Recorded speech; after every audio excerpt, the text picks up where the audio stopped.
കർമ്മലമാതാവിന്റെ തിരുനാൾ ആഘോഷിക്കുന്ന ഇന്ന് ഏവർക്കും തിരുനാൾ ആശംസകൾ. ഇന്ന് കർമ്മല ഉത്തരീയത്തെക്കുറിച്ച് പറയാം. 1251 ഉത്തരീയ ഭക്തിക്ക് ആസ്പദമായ സംഭവം നടക്കുന്നത്.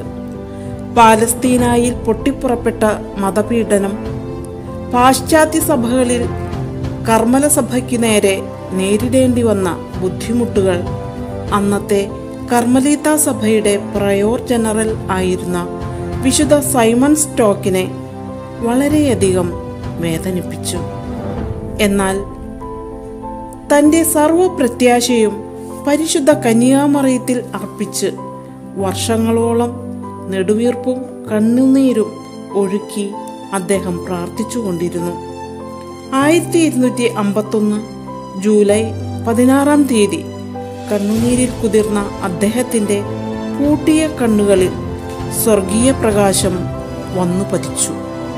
കണ്ണു തുറന്നു നോക്കിയപ്പോൾ പരിശുദ്ധ ദൈവമാതാവ് ഉണ്ണീശോ ഒരു കരത്തിലും ഉത്തരീയം മറുകരത്തിലും സംവഹിച്ചുകൊണ്ട് ദൈവദൂതന്മാരുടെ അകമ്പടിയോടെ പ്രഭാപൂരിതയായി നിൽക്കുന്നു. സ്വർഗത്തിൽ നിന്നുള്ള സമ്മാനമായ ഉത്തരീയം നൽകിക്കൊണ്ട് പരിശുദ്ധ അമ്മ പറഞ്ഞു, പ്രിയ മകനെ, ഈ വിശുദ്ധ വസ്ത്രം നിനക്കും മറ്റുള്ള കർമ്മലീത്താക്കാർക്കുമായി ഞാൻ സമ്പാദിച്ചിരിക്കുന്ന പ്രത്യേക ആനുകൂല്യങ്ങളുടെ അടയാളമാകുന്നു. ഈ വസ്ത്രം ധരിച്ചുകൊണ്ട് മരിക്കുന്ന ഒരുവനും നിത്യനാശത്തിലേക്ക് പതിക്കുകയില്ല. ഇത് രക്ഷയുടെ അടയാളവും ആപത്തിൽ ആശ്രയവും ശാശ്വതമായ സ്നേഹത്തിൻ്റെയും സമാധാനത്തിൻ്റെയും രക്ഷയാകുന്നു. ഉത്തരീയം ലഭിച്ച അന്നു മുതൽ ഈ അത്ഭുത വസ്ത്രം ധരിക്കുന്ന മക്കൾക്ക് പരിശുദ്ധ അമ്മയുടെ പ്രത്യേക സംരക്ഷണം വഴി അനേകം അത്ഭുതങ്ങൾ നടന്നുകൊണ്ടിരിക്കുന്നു. 1322 സ്വർഗരാജ്ഞി 22-ാം യോഹന്നാൻ മാർപ്പാപ്പയ്ക്ക് കാണപ്പെട്ട് ഉത്തരീയം ധരിച്ച് മരിക്കുന്നവർക്ക് വേറൊരു വാഗ്ദാനവും കൂടെ ചെയ്തു.